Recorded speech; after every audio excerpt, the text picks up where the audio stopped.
আজি মাঘ মাহৰ পূৰ্ণিমা আৰু আজি আমি পালন কৰো চিলাৰায় দিৱস। আজি বীৰ চিলাৰায় ৫১৫তম জন্মবাৰ্ষিকী। চিলাৰায়ৰ জন্ম হৈছিলে ১৫১০ খ্ৰীষ্টাব্দত। তেওঁৰ প্ৰকৃত নাম আছিলে শুক্লধ্বজ। তেওঁৰ পিতৃ ষষ্ঠদশ শতিকাৰ কমতা ৰাজ্যৰ প্ৰতিষ্ঠাপক বিশ্বসিংহ আছিল। মাতৃৰ নাম আছিলে পদ্মাৱতী আৰু তেওঁৰ ভাতৃৰ নাম আছিল ৰজা নৰনাৰায়ণ। কোচ ৰজা নৰনাৰায়ণ আমি সকলো জ্ঞাত। যেতিয়া ৰাজ অভিষেক হৈছিলে তেতিয়া চিলাৰায়ক নাম এটা দিয়া হৈছিলে আৰু তেওঁক নাম দিয়া হৈছিলে সংগ্ৰাম সিংহ বুলি তেওঁক নামকৰণ কৰা হৈছিলে।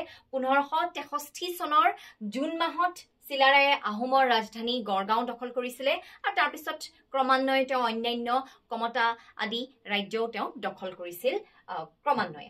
বীৰ চিলাৰায় স্মৰণত ২০০৫ চনৰ পৰা অসম চৰকাৰে মাঘ মাহৰ পূৰ্ণিমাৰ দিনটোত চিলাৰায় দিৱস হিচাপে পালন কৰিবলৈ আৰম্ভ কৰিছিলে। সেইটো তোমালোকে মনত ৰাখিবা।